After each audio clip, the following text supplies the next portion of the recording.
Welcome to the Growing Tall Poppies podcast. I'm your host, Dr. Nat Green, and I'm so excited to have you join me as we discuss what it means to navigate your way through post-traumatic growth and not just survive, but to thrive after trauma. Through our podcast, we will explore ways for you to create a life filled with greater purpose, self-awareness, and a deep inner peace. Through integrating the many years of knowledge and professional experience, as well as the wisdom of those who have experienced trauma firsthand, we will combine psychology, accelerated approaches, coaching, and personal experience to assist you to learn, to grow, and to thrive. I hope to empower you to create deeper awareness and understanding and stronger connections with yourself and with others, whilst also paving the way for those who have experienced trauma and adversity to reduce their suffering and become the very best versions of themselves in order to thrive. Thank you so much for joining me on today's episode.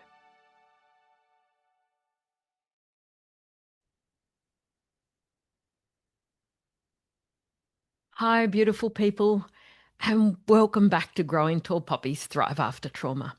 I'm your host, Dr. Nat Green, and today we're going to be talking about something that still stretches me, if I'm honest, even now. And this episode comes, as you've come to expect, straight from my heart. It's not about frameworks, another tool or theory or strategy. It's about visibility. About what it really means to show up fully, truthfully, and without the mask.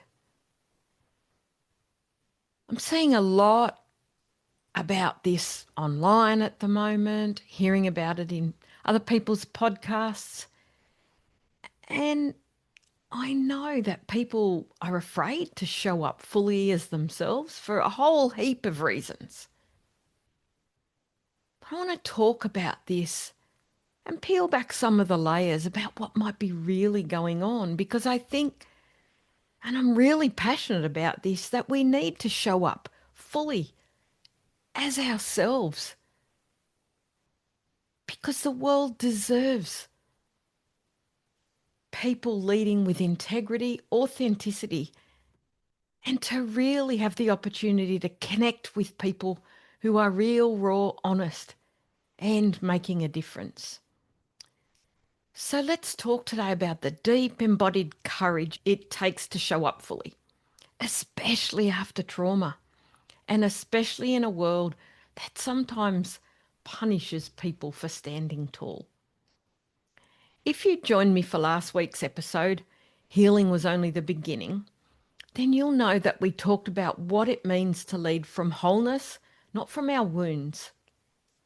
We explored the shift from trauma recovery, stepping fully into integration, from surviving through to leading and thriving.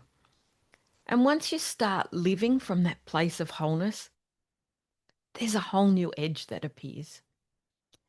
And here's what often happens next. Once you've done the healing, once you start living from integration, the next edge is being seen in it. And of course, that's where good old tall poppy syndrome often starts whispering in your ear. Who do you think you are to shine that brightly? So this episode is about recognizing that whisper and learning to rise anyway.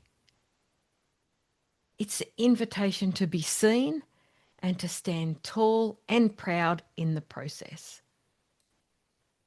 I firmly believe that we all deserve to shine our light brightly.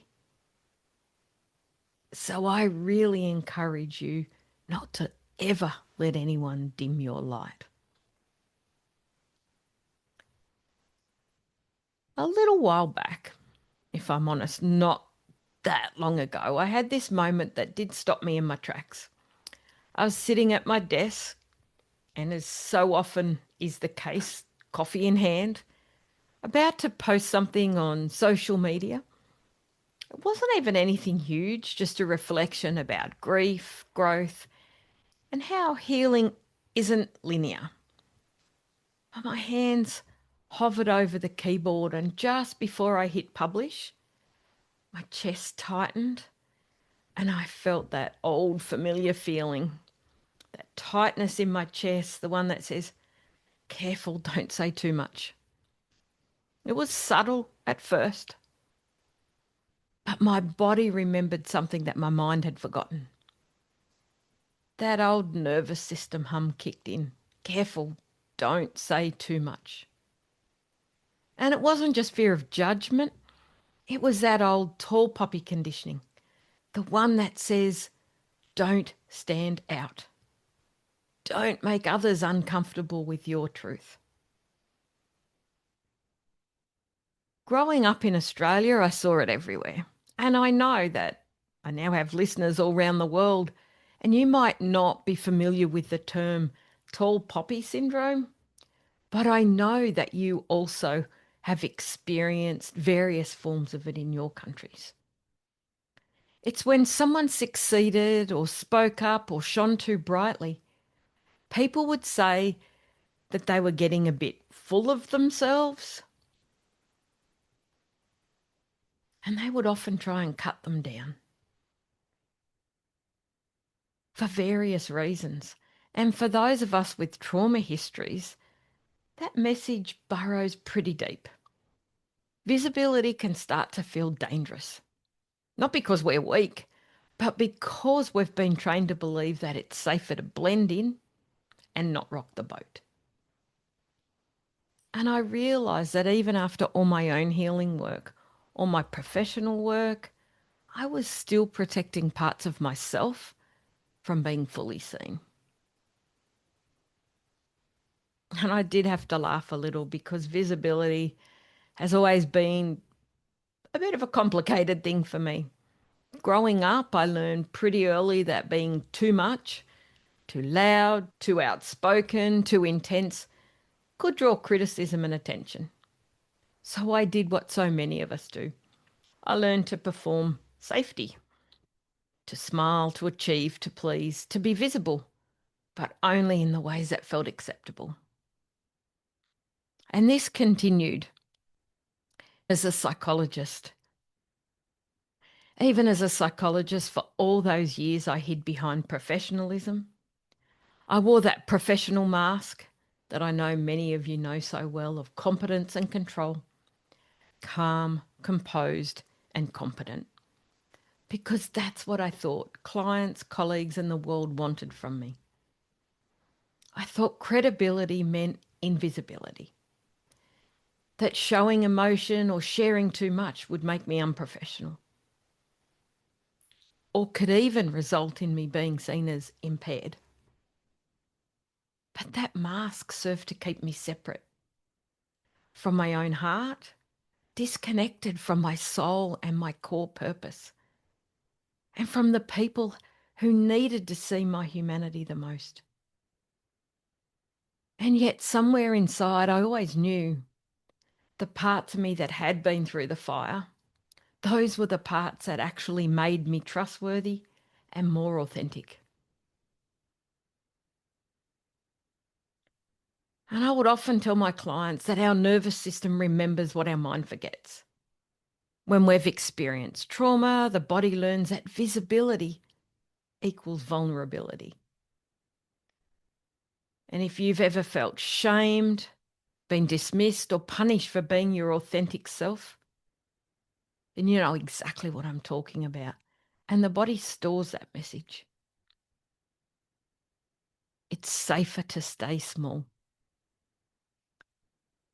So even when life looks good, you're successful, capable, maybe even thriving, your system can still whisper. Don't draw too much attention. Don't risk rejection. Keep yourself safe. And the irony, those protective strategies, perfectionism, overworking, performing, often make us really good at what we do.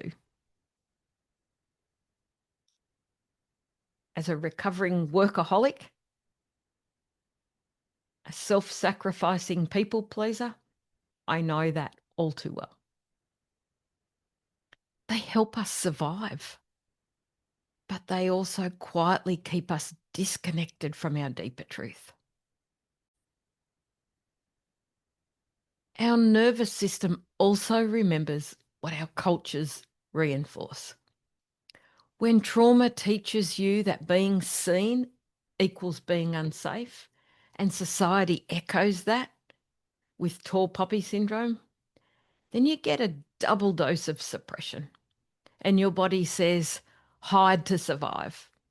And your culture says, shrink to belong. It's no wonder visibility feels hard. But here's the truth. Both trauma and tall poppy syndrome thrive in silence. They lose their grip the moment you decide to take up space anyway. They lose their grip the moment you decide to take up space anyway. And taking up space isn't arrogance, it's aliveness. And it's how we really start to move on our path to thriving.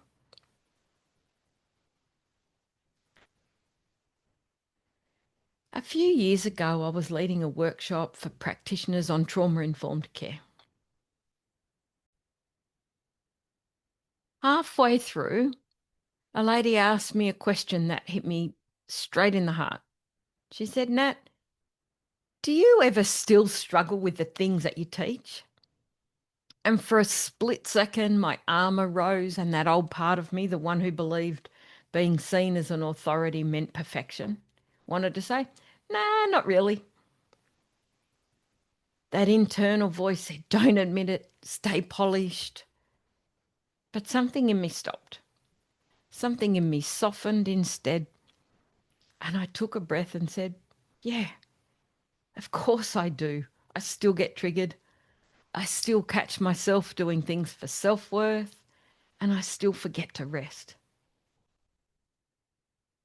And you could feel the whole room exhale.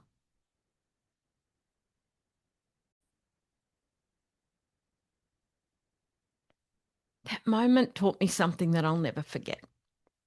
People don't trust your polished presentation. They trust your presence. They value and trust your honesty and your authenticity. Leading with a mask might feel safe, but let's face it, it's exhausting. It's like holding your breath while running a marathon. They don't need another expert performing strength. They need someone real enough to model it. And when we lead from the mask, from the image of who we think we should be, we lose the very connection that makes our leadership powerful.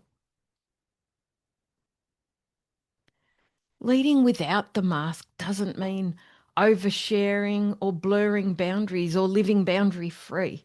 Let's get that really clear from the outset. It's not about spilling every detail of your life online. Absolutely not. It's about alignment, letting your inner truth match your outer expression. It's about letting who you are match how you show up. And for me, that looked like slowly taking off the armour. First in small ways, sharing my story of burnout, talking about my own healing journey, and acknowledging that therapists, practitioners, and coaches are human too. In fact, we're human first. And that's okay. Talking openly about the messy middle, allowing my audience, thank you all very much, and my clients see the human behind the credentials. That's been so powerful for me. And something really interesting happened. Guess what? The world didn't collapse, didn't implode. In fact, everything expanded. Instead of people losing respect, they actually connected more deeply. And they said things like, "Oh, it's such a relief to know you've been there too." Colleagues began opening up about their own hidden struggles and admitted that they'd been hiding too. Because courage is contagious. When one poppy grows tall, it reminds the others that they can rise too. Because authenticity doesn't diminish credibility. In fact, I firmly believe it amplifies it. And that's when I realised that leadership isn't about appearing strong. It's about being real enough to hold space for strength and softness at the same time. And that's what integrated leadership looks like. If visibility feels edgy for you, I want to share a few practices that have helped me to retrain my body and to quiet that tall poppy reflex. Not just intellectually, but somatically. Number one, breathe before you share. So whether it's posting online, giving feedback, or sharing a story, I want you to pause. Place your hand on your heart. Exhale longer than you inhale.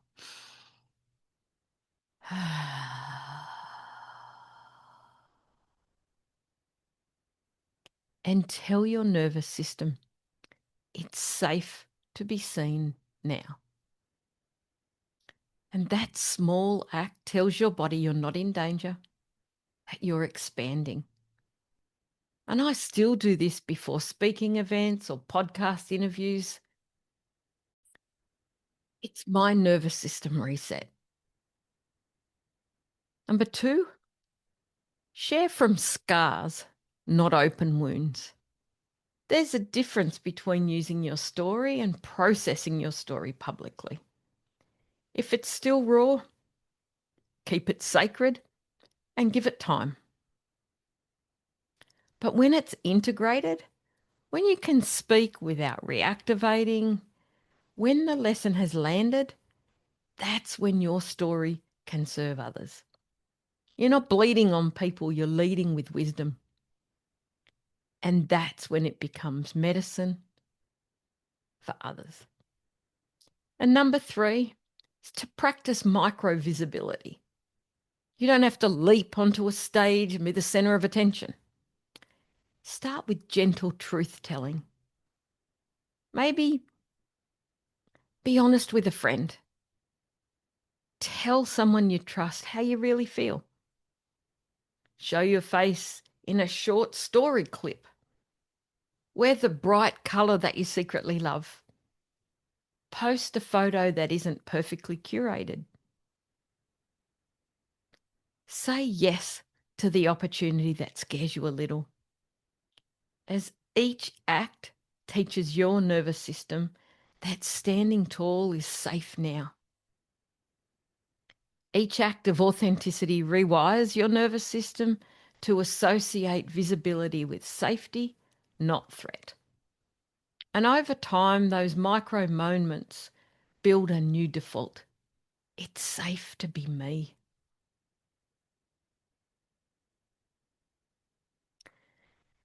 So in closing, I want to ask you, where are you still hiding?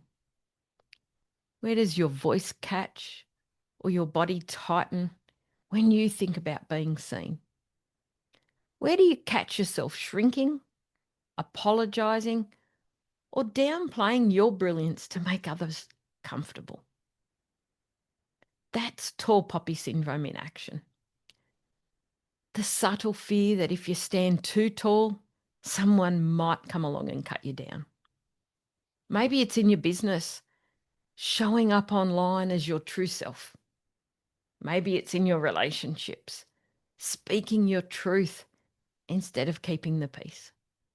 Maybe it's simply letting yourself be visible in your joy, not just your pain. For me, the real transformation happened when I stopped waiting to feel ready and started choosing to show up anyway. Because courage isn't the absence of fear. You know that. It's visibility despite it. It's about getting in the arena and doing the work despite the blood, sweat and tears. And here's the magic. The more that I allowed myself to be seen, the safer it became. The fear didn't disappear overnight. It's still there, but it stopped running the show. These days when I sit down to record or speak on stage or post something vulnerable, I remind myself, you're not performing anymore, Nat. You're just being. Real, raw, and you. And that's what I want for you too. Here's the truth. Your light doesn't take away from anyone else's. Your visibility creates space for others to rise. And when you show up authentically, voice trembling, heart open, you give others permission to do the same. And that's the antidote to both trauma and tall poppy syndrome. Visibility with integrity. Because the world doesn't need more perfectly curated experts. It needs real humans. The ones who can say, I've walked through my own fire and I'm still standing. I'm still learning and I'm still leading. I'm still healing and I'm still showing up. That's what courage looks like. That's leadership. That's what integration feels like. That's integrated leadership. And that is how we grow tall together. So wherever you are today, whether you're ready to take off the mask completely or just loosen it a little, know this. You are safe to be seen. You are safe to shine. And your authenticity is the medicine that this world needs. So this week, I really want to invite you to take one small act of courageous visibility. Post the thing that you've been holding back. Share your story in the room that needs to hear it. And if you'd like to be a guest on our Growing Tall Poppies podcast, Thrive After Trauma, then please reach out. I would love to showcase you and your story and help you shine your light brightly for the whole world to hear and see. Speak your truth with love, because when one poppy stands tall, it reminds the others what is possible. Thank you so much for being here with me today. Thank you from the bottom of my heart for listening, reflecting, and rising alongside me, and allowing me to share a little more of my truth with you. If this conversation resonated, then I'd love to hear what being seen means for you in your world right now. Come share your reflections with me over on Instagram at Dr. Nat Green. I always love hearing your stories, or tag me in your stories with your own tall poppy moment. And if you haven't already, make sure you follow Growing Tall Poppies, Thrive After Trauma so you never miss an episode. And I'd love to have you share it with your friends. And I'd love for you to like and write a review. And next week, we'll be exploring the rest revolution, reclaiming our energy after trauma, because thriving also means slowing down. Until then, stay grounded, stay open, and keep leading from love. And I cannot wait to see you keep growing tall like the tall poppy that you deserve to be. Bye for now. Thank you for joining me in this episode of Growing Tall Poppies. It is my deepest hope that today's episode may have inspired and empowered you to step fully into your post-traumatic growth so that you can have absolute clarity around who you are, what matters the most to you, and to assist you to release your negative emotions and regulate your nervous system so you can fully thrive. New episodes are published every Tuesday, and I hope you'll continue to join us as we explore both the strategies and the personal qualities required to fully live a life of post-traumatic growth and to thrive. So if it feels aligned to you and really resonates, then I invite you to hit subscribe, and it would mean the world to us if you could share this episode with others who you feel may benefit too. You may also find me on Instagram at Growing Tall Poppies and Facebook, Dr. Natalie Green. Remember, every moment is an opportunity to look for the lessons and to learn and increase your ability to live the life you desire and deserve. So for now, stay connected, stay inspired, stand tall like the tall poppy you are, and keep shining your light brightly in the world. Bye for now.